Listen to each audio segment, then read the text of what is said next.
So have they unveiled Jalen Brunson's statue yet outside MSG?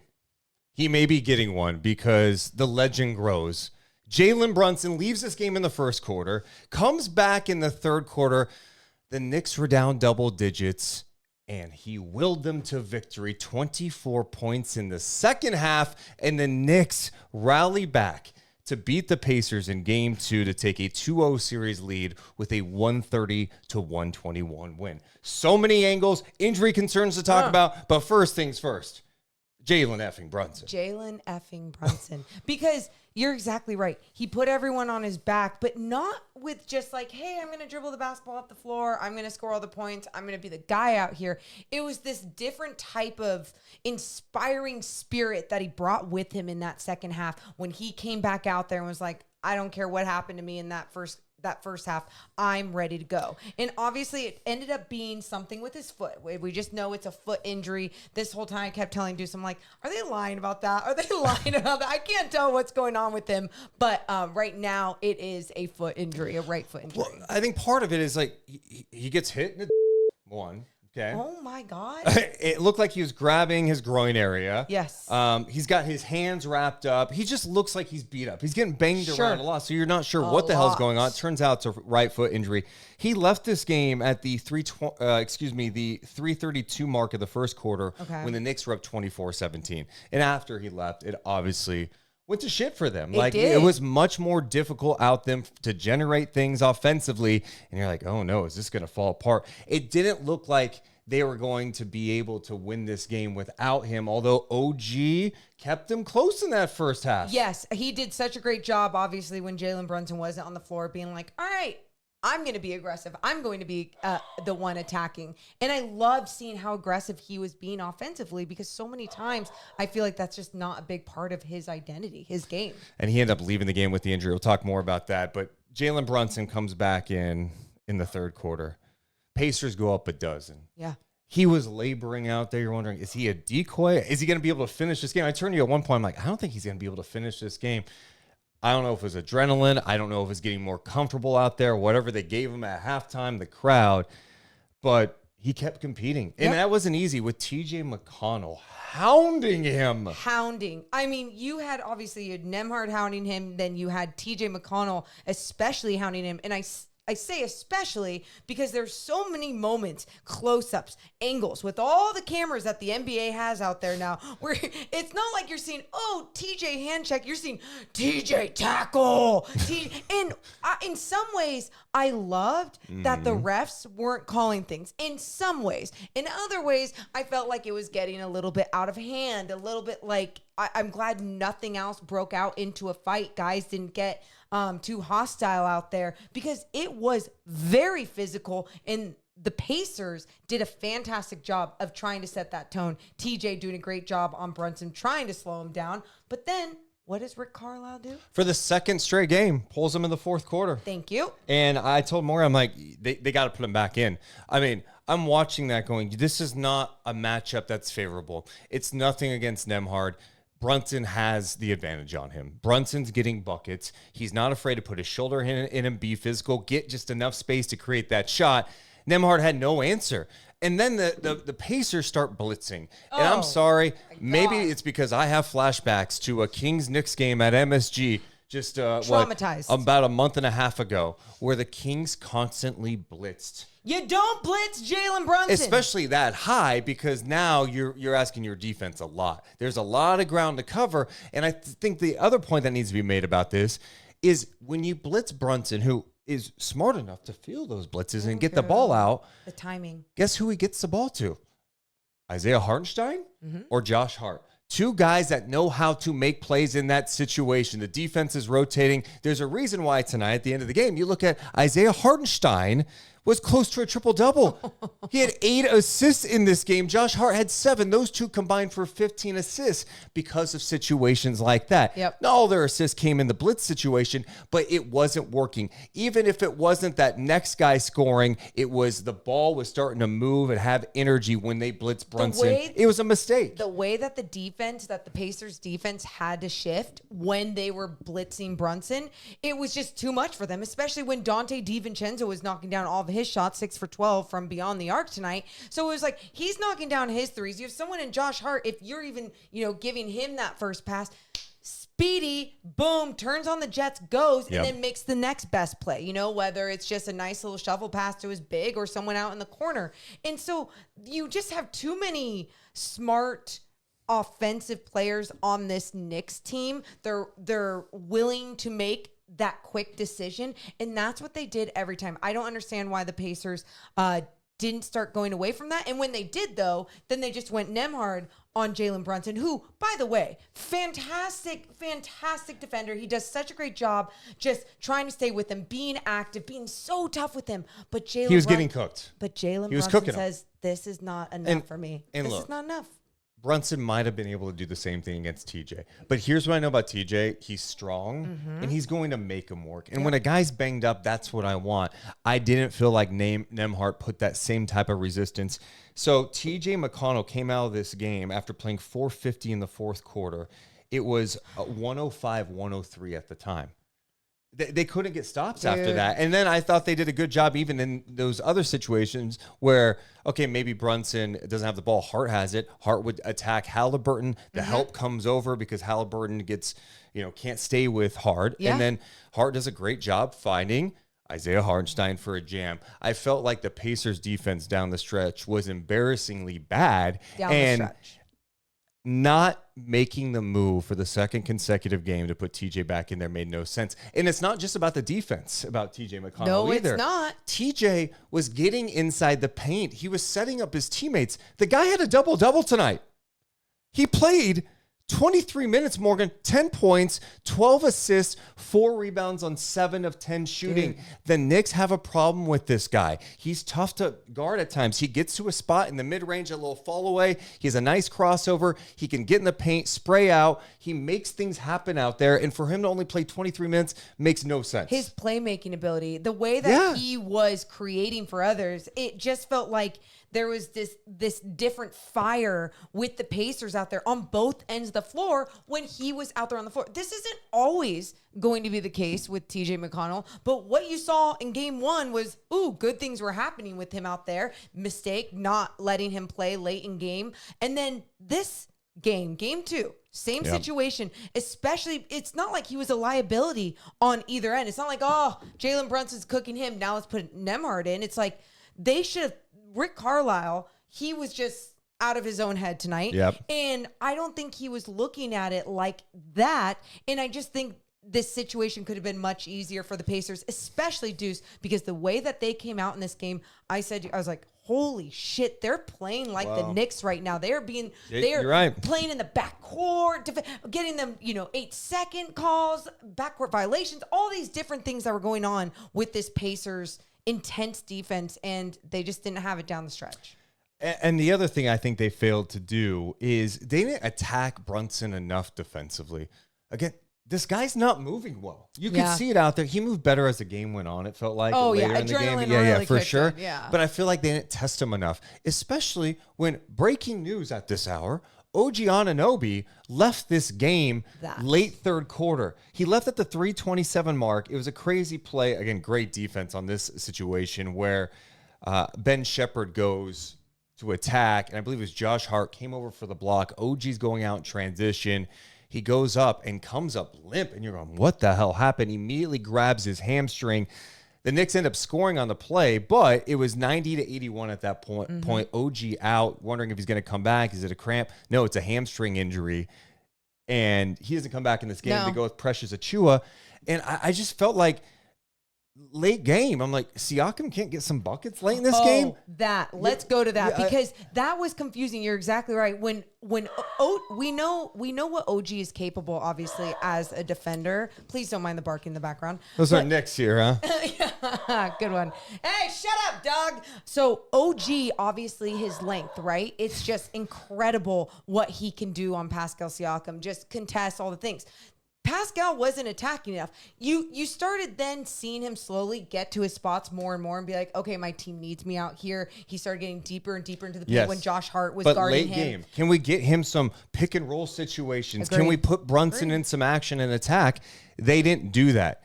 And Siakam ends up in this game 14 points on 7 of 18 shooting. For him to only have 14 points in a game where OG leaves, that's tough, especially against a Knicks team that's not deep. Okay, they technically went 8 deep tonight. Alec Burks played 1 minute. So they went 7 deep in this game, okay? You did not make them work enough late in this game. I also think they need to get Obi Toppin some more minutes. He's been a problem in this series every time, similar to TJ McConnell.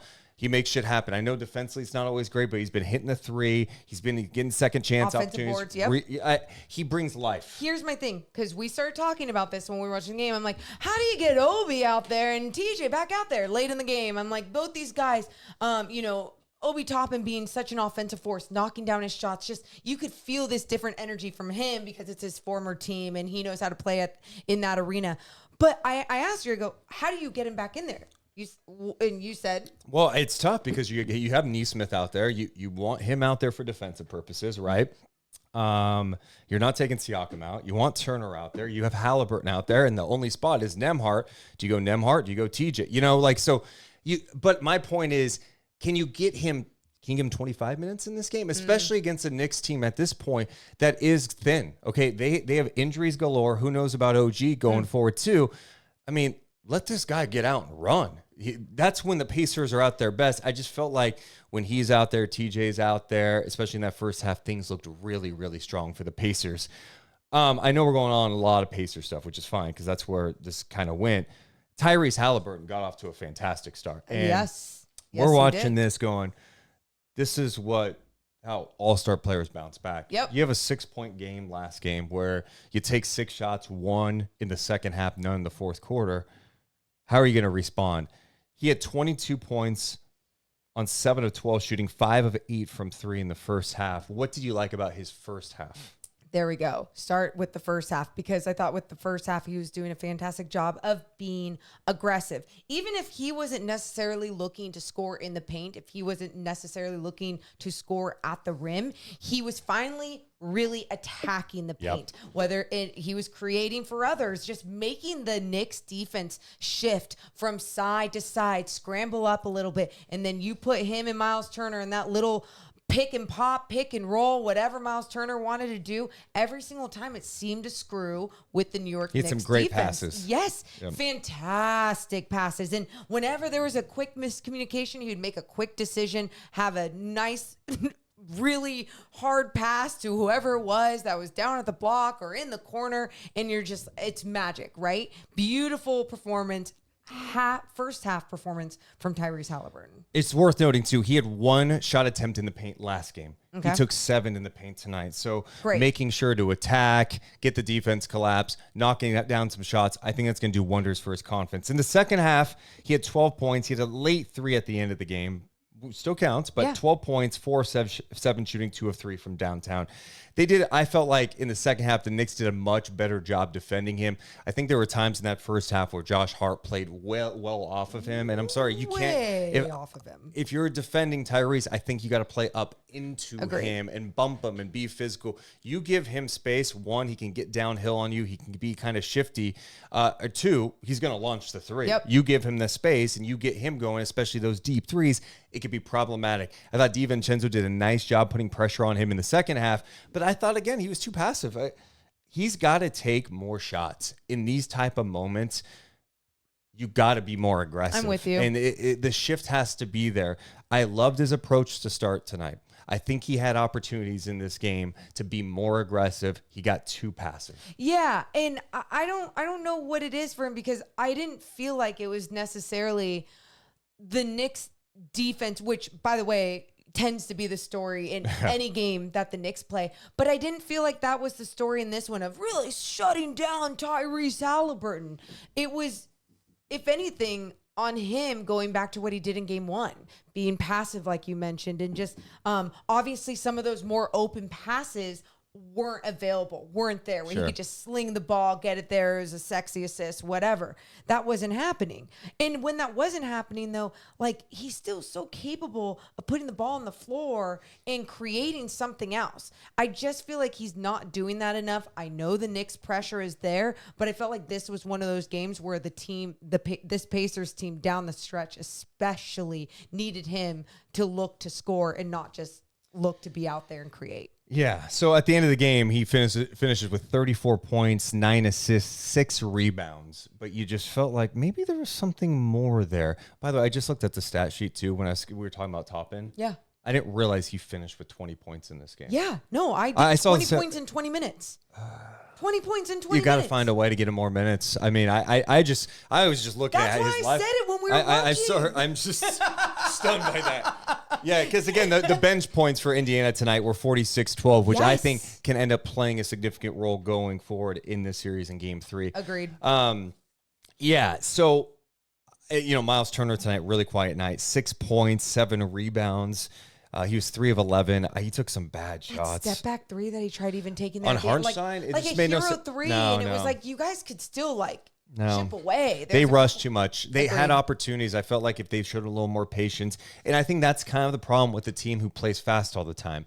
There are times late in the game, in a playoff game, where maybe it's not let's relax a little bit. Yeah. It doesn't mean we need to slow it down. We want to be fast in our half court sets and play with pace in the half court, but we want to get good shots. And I think sometimes teams who play fast get into this habit of that means we have to shoot fast. Mm-hmm. It's like, no. Get good shots. Yep. Contested threes, fading over Hartenstein. Yep. Not a good shot. No, it's not. So ultimately, when I look at this Pacers team and what went wrong down the stretch, they needed more from 2 of their leaders in Haliburton and Siakam, especially aggressively on the offensive end. And by the way, I felt like Siakam was still being aggressive, but then there was a few times where, just like you're saying, he would rush a shot over Josh Hart or rush a shot over whoever. And it's like, dude, turn around, elevate, create your space. It's such a sexy mid-range shot, and you've been making it. So go back to that. So that, I felt like their defense intensity as a team slowed down a little bit. Obviously, you still had the on-ball pressure when it came to just hounding Jalen Brunson and trying to get up on everyone. And I thought trying to still blitz Brunson, especially in that fourth quarter, was just a huge mistake. I thought it was so deflating for this Pacers team. Play TJ Moore. And play TJ Moore. All right, let's talk more about the Knicks, the team who won this game. Because please. It's not just about what the Pacers did not do. It's about what we talked about at the start of this. Jalen Brunson's just will, his determination. Dude, he had 29 points in 32 minutes. 32 minutes for him, that's like he rested tonight. Okay, this was like a DNP for him. I know. He's usually playing well over 40 minutes. He ended his streak of 4 straight 40-point games, but to have 29 on 11 of 18 in 32 minutes, he's not 100%. I think I'm a little concerned about him going forward in this series, but for him to come back and play those minutes in the second half shows me that maybe with some treatment, he'll be all right for game 3. Agreed. I'm not even going to worry about that right now because I truly just want to talk about his special performance. That felt like a movie, right? When they come back out and they're like limping, they're like, I got this, coach. You see him talking under his hand to Josh Hart at the half, talking to Tibbs being like, I got this. And it was just, it was special. It wasn't, when he was out there, you and I both noticed this, he purposely tried acting like there is no pain. I feel nothing. Let's effing go. And when your leader is doing that, by the way, he was back in the locker room for that long, and your leader comes out and he doesn't show even like a wince. Like, I felt like even Brian Anderson in the broadcast at times when he would get foul on a play and go down, they'd be like, oh, and he looks hurt. I'm like, he doesn't look hurt. He just looks like he got thrown to the ground by a big body. Like, he's not showing any pain. Dude, some of the finishes right he had too with contact, big and ones. Huge. With the left, with the right. The threes. It was like an NBA movie watching that fourth quarter, especially. They were 14 of 30 from 3 tonight too. Wow. So that's 46%. Indiana was 15 of 34. Go ahead. And another thing I just want to say, I think sometimes when you have your leader coming back and playing like that, Josh Hart played all 48 minutes. All 48 I'm glad minutes. you brought this up because I had this right before we started. Let's play a game called Josh Hart's Minutes in the Playoffs. Ooh. This playoffs. Okay. So it's not really a game. I'm just going to go over them. Yeah. Okay. In this series against Philly, 42 minutes, 48 minutes, 43 minutes, 45 minutes, 53 minutes, okay, and 46-30. Game 1 against Indiana, 48. Game 2, 48. Special. Josh Hart, Special. when you're retired, or you know what you could do? Sell your conditioning program to people. People need to know, how do you get in that type of shape? Like, is it a mindset? I mean, no, you are a freak. It's dude. gotta be like 90% mental, and the rest is like you're saying, like just obviously being able to put in that work and have the will to put in that work. I mean, look at all the times that we talk about when he goes after 50-50 balls and big rebounds. He plays so much bigger than he actually is. And to be able to have those minutes in playoff games, by the way, which is an entirely different basketball game at times. Exhibit A being game 2 of this series where everyone was getting knocked left and right. So yeah, Josh Hart, just an amazing teammate, being able to be out there for his team when they obviously needed him to play like this too. Yeah, and he did a much better job taking care of the ball in the second half. He had no turnovers in the second half. He had 5 in the first half, and I think he really felt with Brunson out, there was a lot of pressure. It's like, I think they were looking around like, who's going to score? I felt like Miles McBride was trying to be aggressive at times. It was like, this is clunky right now. We're already down Mitchell Robinson. We can talk about that. He's done for the rest of the playoffs. Oh, yeah. Boyan's still out, duh.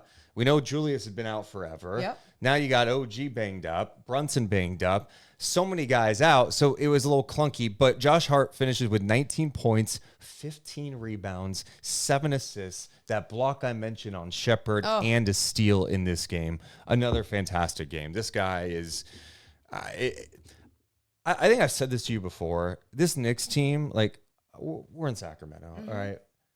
We're Kings fans. Yeah. But this Knicks team's so easy to root for. Easy because to you're root like, for. Tonight, you're like, oh, you're not going to win this game. When OG left, I said, Morgan, they're not winning this game. They're not going to get enough stops. It's not happening. Oh, yeah, you said they're not going to get enough stops. And then right after you said that, Dante DiVincenzo had tipped the ball away. Yeah. And he said, shut the F up, dude. Yeah. So, but they find ways to get it done. And that's why it's like Jalen Brunson, this little guy, he's 6'2". Okay, he's 6 foot. The guy is incredible. I don't care how tall he is. The guy hits tough shots, plays tough, up and down the lineup. That's why I was telling Morgan before this. I'm like, let's just go up and down the lineup. Josh Hart, awesome. Hartenstein, Awesome. 14 points, 12 rebounds, 8 assists. We talk about his playmaking, and it's not just in situations where he gets blitz. I think Hartenstein, he's a really underrated passer. Like, I think Knicks fans understand it, but he does such a good job because he's so big. He holds the ball up high. I mean, he had Isaiah Jackson on him once, and he just literally fired it right over his head to find the open man. He's a smart big, and he's willing to make that quick decision. Yeah. I mean, how many times do you see when Jalen Brunson is trying to make that extra backdoor cut, and his timing of understanding to get that pocket pass or to split the defenders with that ball, lead his guard to the basket with that pass. He gets that. So having that ability and then also having that size is just tremendous. You have another playmaker out there, and especially a playmaker to have out there when there's so much pressure and attention on other guys along the perimeter. Dante DiVincenzo. That, like, every time I see him shoot the shit out of the basketball like this, like, I'm so excited for him. I'm very happy for him. The shooting's been great. I felt like part of the, Brunson coming back at the beginning of the third quarter brought them a little bit juice, but the Pacers scored row that, and they're up 12. Dante went into attack mode. I think Dante scored 8 to 10 consecutive points, and it wasn't just threes. It was attacking. He had that big jam when he was attacking. God.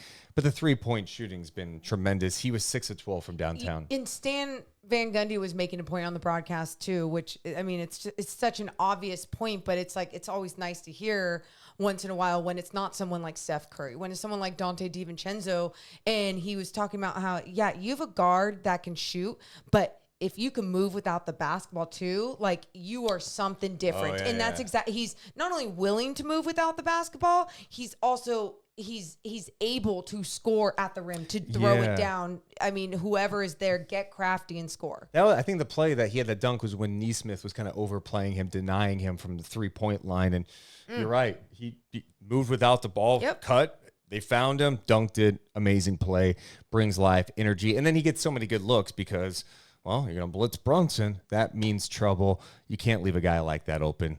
6 of 12 from downtown. He had 28 points in this game. Yeah. 6 rebounds, 4 assists. You look at that starting lineup right there, that starting unit, and it truly was a story of resiliency tonight and playing together and playing with their same identity that they have played all season long with so much adversity thrown at them, but they like don't lose it. I don't know if Tibbs teaches that shit, or they do that for each other. It's so much about next man up with this group, and I get it, but now you're going next man up. Ooh. I mean, Tom Thibodeau's not really looking at next man up anymore, even with OG. And as with this series goes to Indiana for game 3, Pacers down 2-0 in this series. I mean, look, I'm not a doctor, but the OG, when you start talking about hamstrings, that's not usually something you like rest a day and go, I'm ready to go and play 48 minutes on the Knicks and play in attack mode. I loved how OG came out in this game. You know, we talk about Tyrese Haliburton's big first half. Well, he matched him. He had 22 points in the first half, and he was aggressive. I think there were times, you know, watching OG with the Knicks, you're like, are you just going to be a catch-and-shoot 3? Mm-hmm. He put the ball on the floor. He was making it a point to attack the rim, using his length, and I love that he came out aggressive, and I think he felt like he needed to with the attention that Brunson was going to receive. He did such a great job of that. He left the game playing 28 minutes. He had 28 points in those 28 minutes, and then his defense has just been legit. I mean, that's where this is where I'm concerned about with him out is like, one, they just can't afford to lose more guys. Yeah. But two, you did feel it defensively, where Siakam got some better looks without him. Sure. But it's not just those looks that Siakam's going to get. It's just his length contesting in the paint. And the Pacers did a much better job in some of the fourth quarter of getting in the paint and getting some good looks because Precious was just not doing a great job protecting the paint. Yeah, no, and that's going to be a concern going forward, and that's why, I mean, like you've already said, we already know what OG has been capable defensively, especially on ball, but him in that team defense and what it adds. And now what they're losing, it's going to be huge. And just like you said, they're going to Indiana, and Indiana, the way that they've come out these last 2 games, even though they've lost at Madison Square Garden, so on the road, a hostile environment. I mean, how many times do we see TJ McConnell getting in a fight with fans like throughout the end of this game? I mean, it's not like, oh, it's all over. It's like this, if anything now, I can't say, I'm not going to act like you have the momentum going in Indiana. Pacers are going to be just fine. But when you looked at how banged up this Knicks team is, can Dante DiVincenzo have another shooting night like this? Can Josh Hart keep playing 48 effing minutes in all these games? Yeah. And I do too. But it's how's Brunson going to feel? Okay. He missed a huge stretch of this game. Is he going to be good? Mm-hmm. And if OG's out, I'm concerned for the Knicks. And also, how will the Pacers adjust? Because I feel like what I saw, even the way that they started this game, they made some really good adjustments from game 1, right? Just setting the tone differently with their physicality. Their defense just looked on point. Tyrese being more aggressive. And although they went away from that, I wonder if even Rick Carlisle will look at everything all the way down to TJ playing in late minutes and going, this is where I need to go. For me, yes, there's definitely some on-floor things that the players can do better, but some of this is coaching and making the right tweaks. This is the playoffs. You've got to play the cards right. And when TJ, they keep, he looks tired out there sometimes. He keeps going. Yeah. Right? And if he's ready, the guy can play more minutes for you. And if you need him, you got to play him more. I think you've seen enough that would suggest play this guy more minutes. But yeah, as we look forward to game 3, I can't wait. This series has been fun, but I'm feeling for Knicks fans tonight. You're up 2-0, but no idea what's going to go on with OG and Brunson. Yeah. Let us know in the comments below, Knicks fans. How are you feeling after this win tonight? Pacers fans, you're down 0-2. Are you feeling like you guys still have a shot? I think you still do. Oh, absolutely. I mean, you're going home. You could win the next two and be right back in it. Absolutely. How are you feeling? If you're an NBA fan, what's your vibe with this series? Let us know in the comments below. Hit the thumbs up and subscribe. Deuce and Mo. Deuce and Mo. Deuce and Mo. They tell you what they know. Deuce and Mo. Deuce and Mo. Deuce and Mo. The podcast that